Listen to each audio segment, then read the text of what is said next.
Whataburger and how he missed it when he was in Africa, and also his stories about how the McDonald Observatory was founded. And so without further ado, Dr. Strong.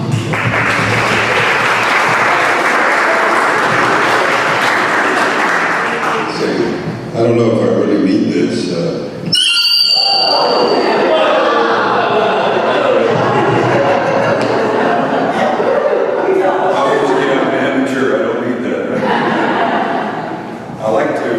It's really great to get out in the community because I spend a lot of my time solo in the studio, except for my sound engineer who, I like to say, he kind of sound shops me. It makes me better. So it's great to get out and see real people with a real audience. One thing that never happens to me though, when I get out and people see me for the first time, they never come to me and say, I thought you'd be taller. So it's really fun to get out and like I said, meet people who have some appreciation for the work that I've done, which is done in isolation. So it's a beautiful connection for me. So thank you for coming. I thought I would spend some time today talking specifically about the Texan dialect and the things that make it special. When I talk about the Texan dialect, I'm talking primarily about the central traditional Texas dialect because we're a diverse state and there are many dialects. Some people say we have a difference between East and West in Texas. Studies have not been able to identify distinct differences between East and West. Sometimes there are differences in the expressions used East and West. But like I said, we have a diverse dialectal system. And for instance, a lot of people don't know this, the third most spoken language in Texas is Vietnamese. Not surprising. English, Spanish, Spanglish, and then Vietnamese. I'm sure that there's some Vietnamese person who has a Texas accent, but I wouldn't know how to identify it. So I have some slides to share with you. Here we go. I thought I would begin with just some pictures of Texas, pictures of landscapes, etc. This picture here is a photograph taken by Wyman Lenser, who is the official state photographer of Texas. I don't know if you know that Texas has an official state photographer. We don't really, but the legislature made him the official state photographer because of his 26 books on landscapes of Texas. So he's published more photographs on Texas than anybody. If you ever see the King Ranch pickup in magazines, things like that, he's the one who's taking the photographs. Ford always hires him to go to the King Ranch and take the, what I call centerfold pickup shots. And so anyway, he took this photograph, which is a fairly famous one of his, and I asked him if I could use it for the cover of the book. And he said, yes, you can use it for the cover of the book. In fact, I'm very honored, he said, that you would use it, and you can use it for all of your promotions and internet for only $1,000. Mama didn't raise you a fool. So I just want to go through some landscapes of Texas. These are taken by various people, not all by Wyman Lenser, but various photographers that I run into because of my Facebook page, Stories from Texas. It has 125,000 followers, so I get lots of people sending me photographs, really, really good ones, talented photographers. I like this one because of the windmill. Who doesn't love a good windmill? Something very romantic about it. And then, of course, we have our beautiful coastline and Blue Mountains galore in the hill country. The reason I'm showing you all these is because my father was an enormous cheerleader for Texas. He loved Texas. And he instilled on me and my brothers early on this enormous pride. And he would take us all around the state and show us the beautiful parts so that we could learn to love it the way he did. And he also was the first one to introduce me to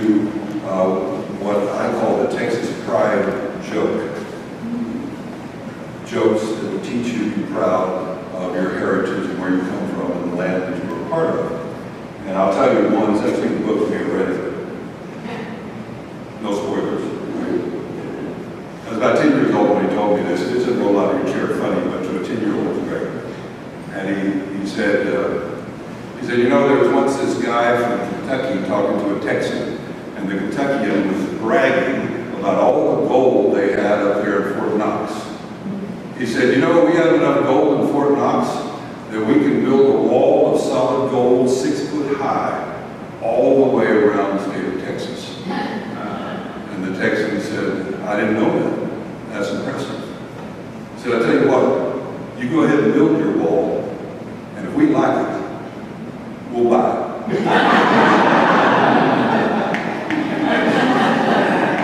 So that was my first introduction to this concept of the Texas pride joke.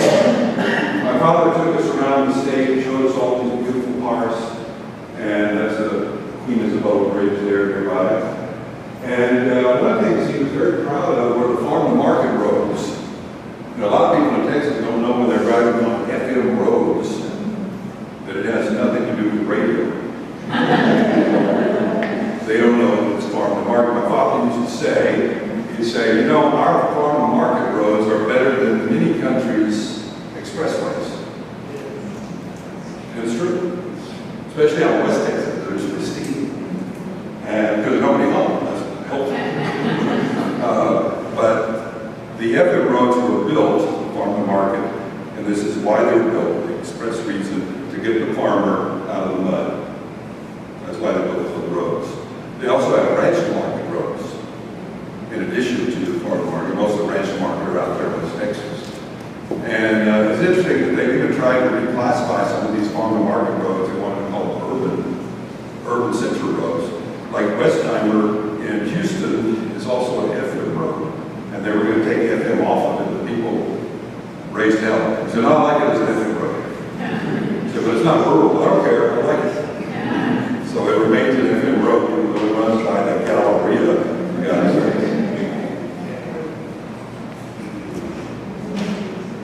More wildflowers. Big Bend. Sounds up in the canyon. So this is what my father did. He instilled this pride, which I think finds its expression really in this book. I like somebody on Amazon said, a reviewer said it's a love letter to Texas, and it really is. And actually, the book, to tell you the truth, when I published it, I thought I'd sold about 300 copies, mostly to my mother. And it just has done very well. It's been a bestseller on Amazon all summer since it came out in May.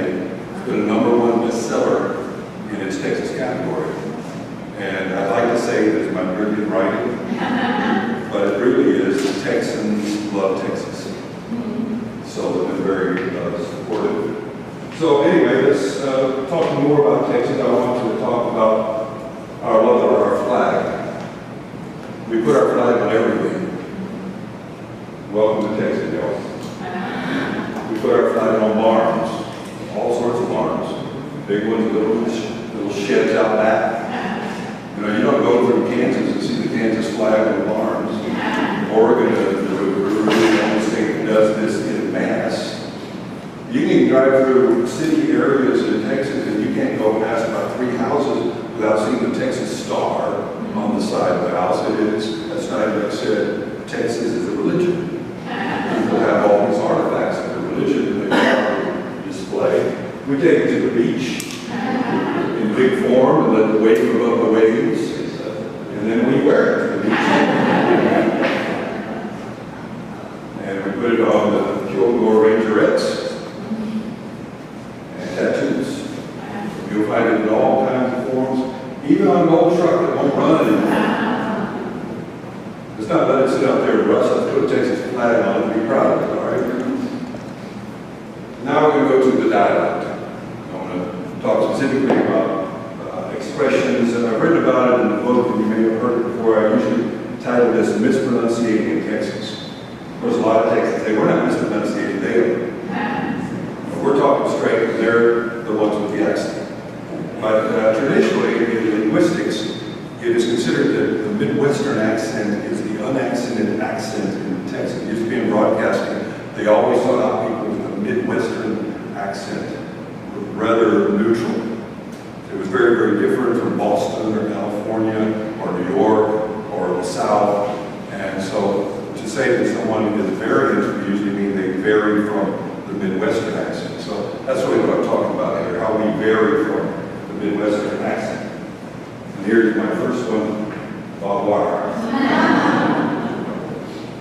It is, of course, barbed wire, but we say barbed wire. I grew up on ranches over there at Furious, not too far from there. And I built a lot of barbed wire fences. And that's the way I heard it. All my life I heard barbed wire. Some people just said barbed wire. Barbed wire. And I heard it from cowboys who say, well, we need to go to town and get some more barbed wire. And so that's the way I heard it until I was about 18 and I saw it in print one day and I said, oh my God, I've been saying that wrong all my life. Same with the chest of drawers. I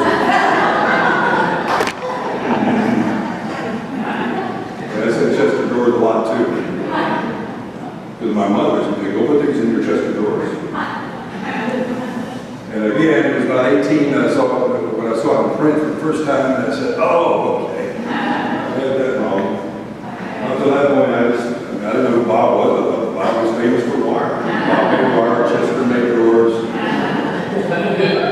And then we had Waterburger. A lot of people say Waterburger.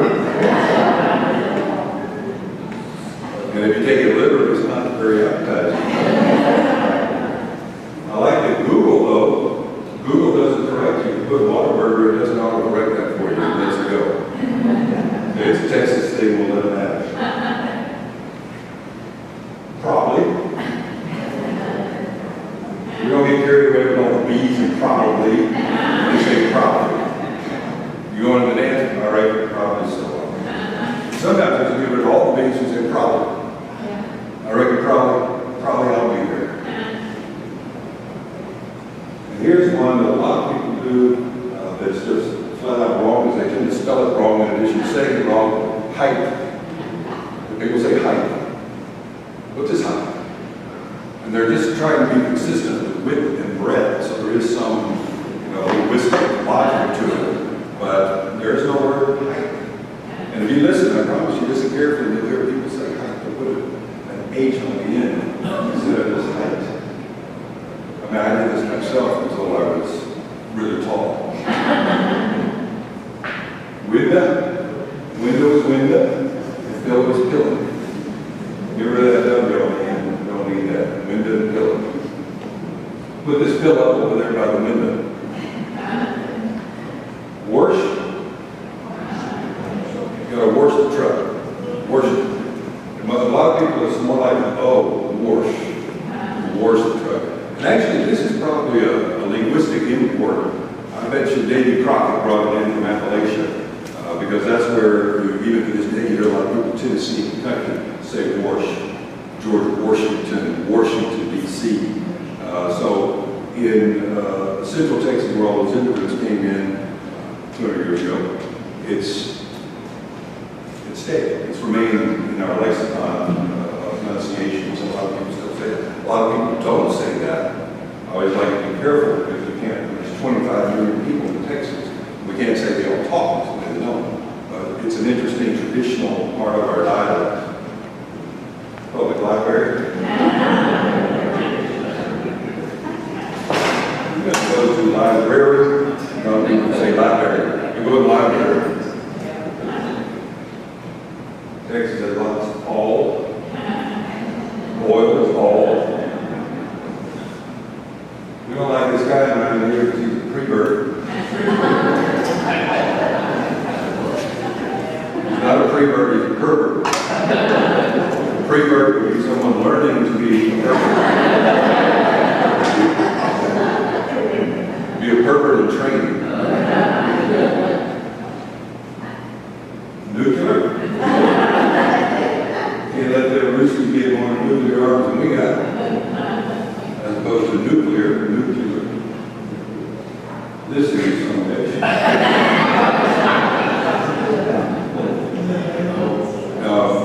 Jackie Gleason was wonderful. What was his name? Wait, no. I'm sure. Buford T. Justice. Is that a hell of a name? And he had lots of wonderful Texas visits. He was from East Texas, chasing Burt Reynolds.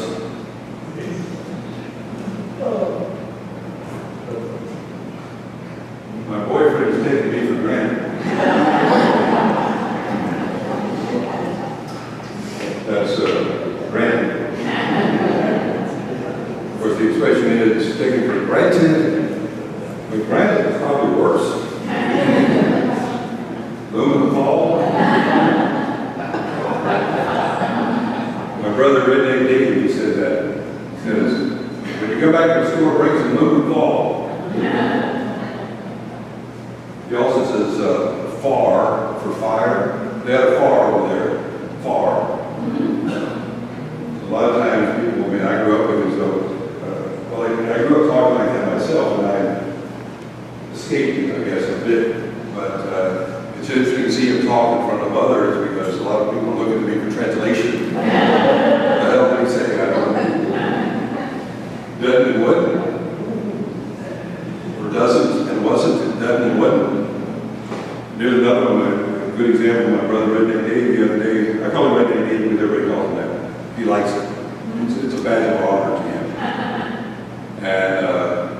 And he tells me all the time, I never went up there to college like you and learned all the big words, but I can kick your butt any day of the week, and that's what matters.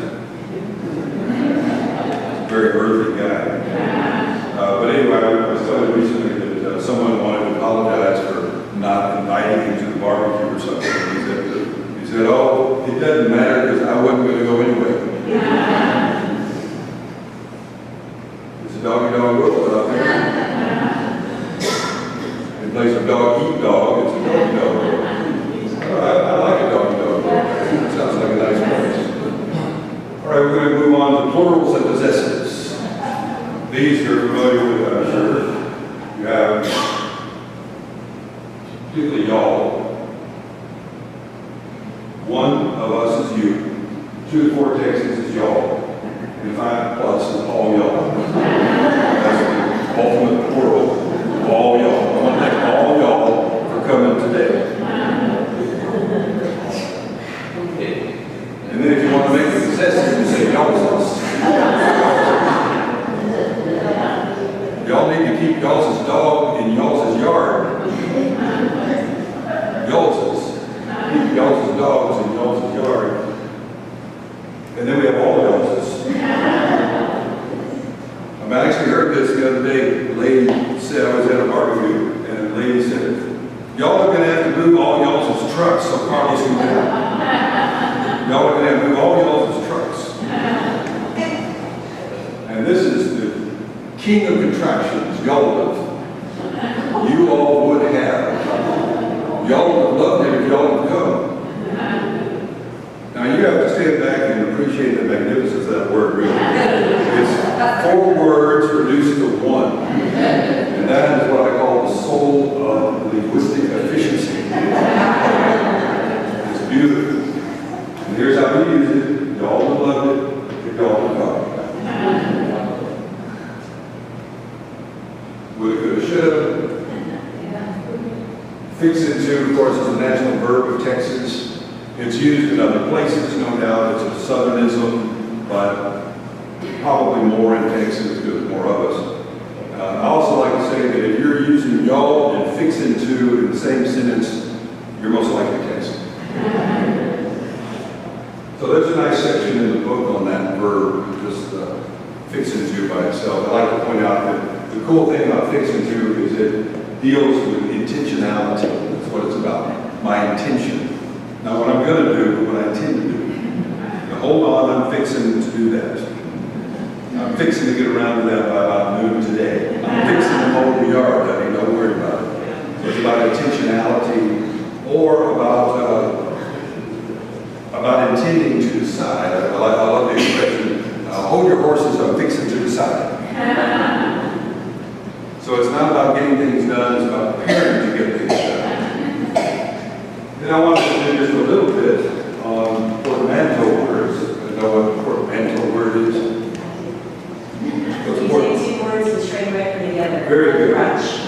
must. Put two words together. And we have a lot of these. We have tump, for instance, one of my favorite portmanteau words. Tump. I tumped it over. I'm sorry, I tumped over your tea. I'm sorry, I tumped over your beer. It combines what two words? Don't and don't. So the two together become tump. Hangry, of course, you know. Hungry and angry. I'm so hungry, I'm angry. Chillax, chill and relax.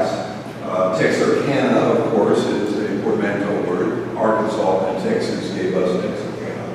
Spanish is full of them. Spanglish anyway. Then we have Texiar, Rubiar, Mandarinio, or bridging the two languages.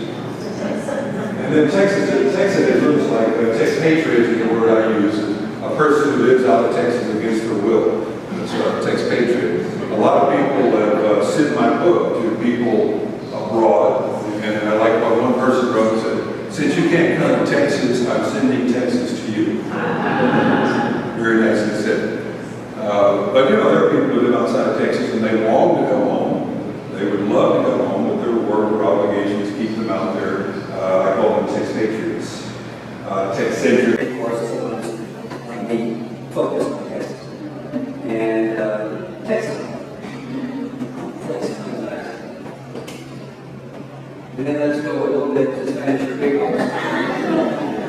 These are, now my wife is from Mexico. And she was in Mexico, she was about 30 and then moved here. She loves Texas because I love Texas. She told me recently, she said, you know, I really like to have one of those shirts that says, I wasn't born in Texas, but I got it as fast as I could. She said, but I'm afraid that people would misunderstand it. You're Mexican.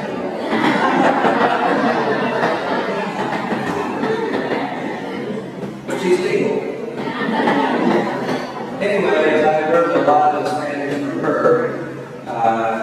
You know, she helped me think about these things, but I said, I'm interested if you're going to teach on words that people should know in order to get along better in a bicultural world. What words should they know that they're going to overhear a lot and would be useful? And I'm not going to say basically the easy words, I and all those words that are very, very common and used a great deal.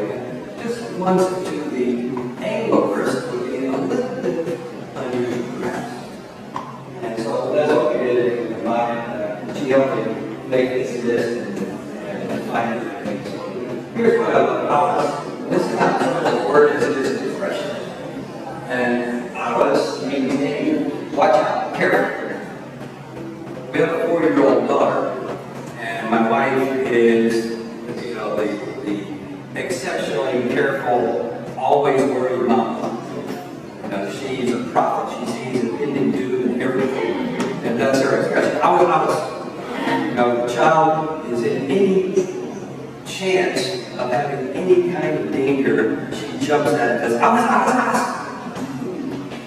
And the way that this word came about is that in the old days in the cities, people would throw water out of second-story windows, and so people would literally say, "I was," and this became a metaphor for danger in general.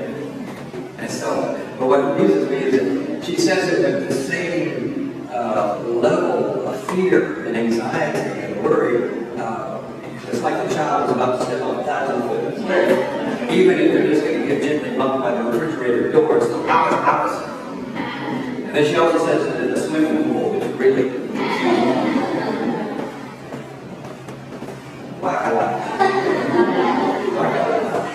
Waka is anything that's gross.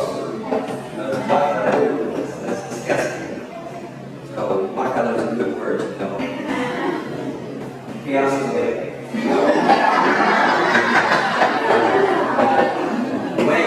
Way is Jude. I'm supposed to be a translation. Jude. Way is Jude. I got introduced to it when I first came here 30 years ago when I was teaching. And I told the students that I was going to have they'd have a test on Friday and discuss it. Nombre way. I'm a professor. They say, nombre way. What the hell? And already only been 2 weeks already, and the way, very important way to say, dude, calm it away. Calm down, calm down. And of course, it's the ultimate dude. It's the great Lebowski. Now, classic film, he is the dude. And he provides a philosophy of dudisms. And so he always says, the dude divides, so this is the translation of the dude divides, gets along. Closely related to that is Molo. Molo means what can you do? You gotta accept it, go along, get past it. No, not like that. Oh, there's a few translations.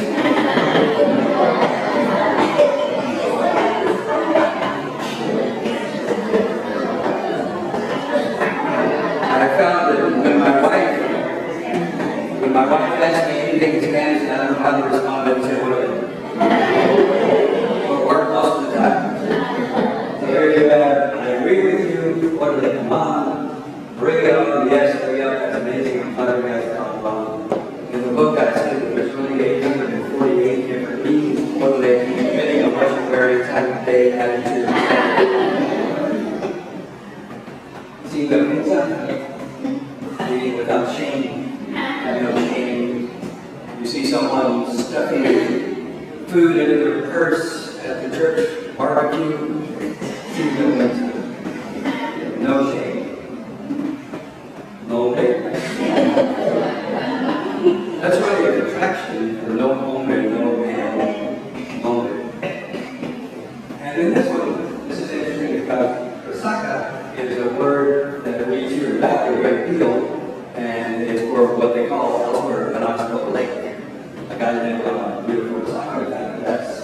That picture is taken from my kitchen noon. Right? Back when we were considering buying a house, my wife walked up to that window and found I'll take it. She just looked at that view and she said, I'll take it. I can look at this while I cook. But Osaka is not so late, but it literally means leftover. This water is leftover from where the river changed flows. And it's also used in a lot of these world to mean hangover. It's not used too much around here. Mexico City and Spain and a lot of the world, Osaka, I have a hangover. Very, very common expression. And it fits because Osaka is literally a hangover and a hangover is leftover from the day before. It has a literal kind of connection. Around here, though, it was cool.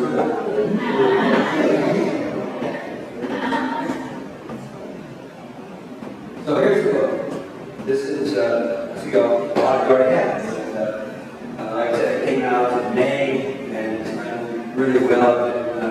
Pleased to be invited up to the Texan Book Festival where I will speak next month. And WFA Television invited me to do an interview with them next month also. So we got a lot going on in October. It's been a very interesting ride. Like I said, I am on the Texas Standard Network, which is 32 NPR stations in Texas. And no doubt that has been very helpful in publicizing the book. So it's led to other opportunities. And so I'm very grateful for the opportunities by virtue of the network itself. And also, I have these that are flash drives. I made about 100 of these. I guess we call it a limited edition. I just want to make an audio book. The audio book is available on Audible, but I want to make these a flash drive. They're out front. And the cool thing about it is it's the entire book narrated, well, maybe not necessarily cool, but it's narrated by me. And it's 6 hours, so you don't want to do it all at once.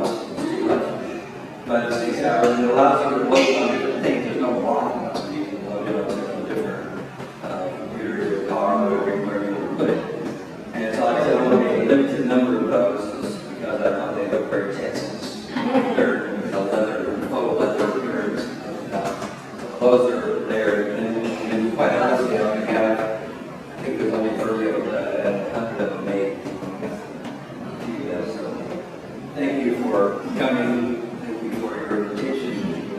I'll answer questions if you have any questions. Yes.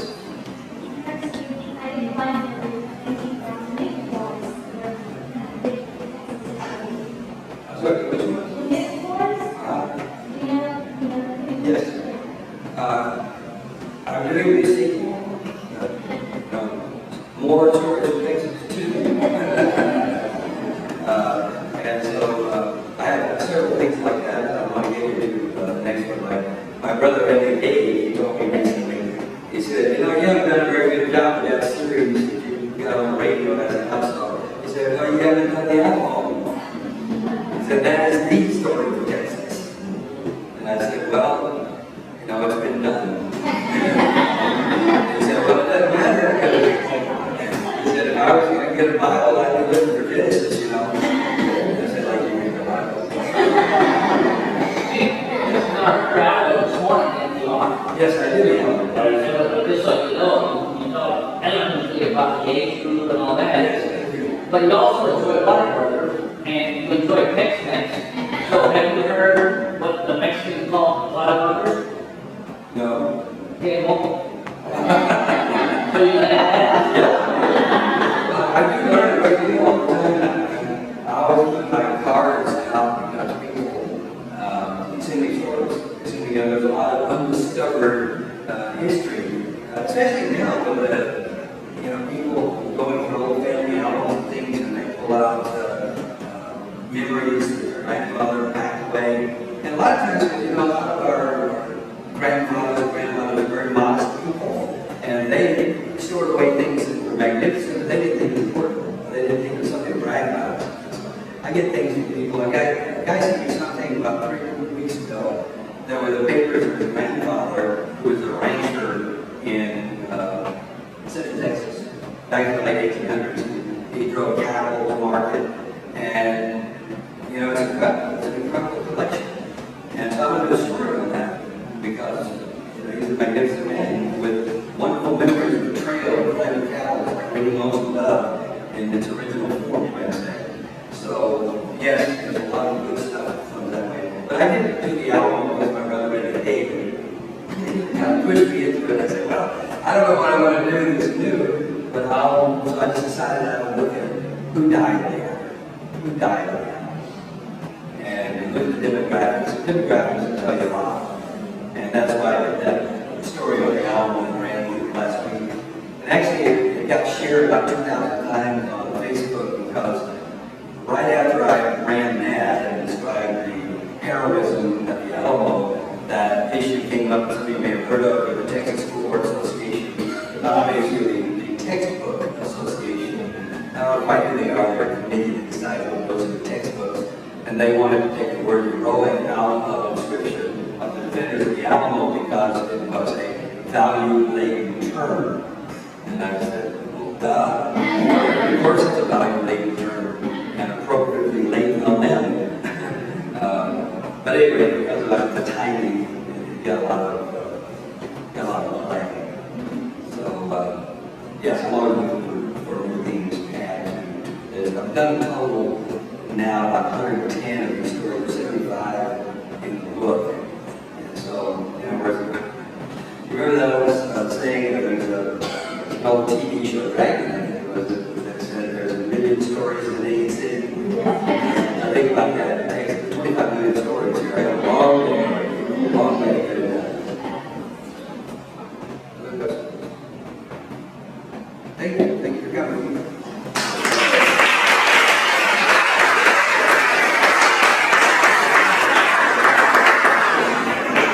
My corporate site was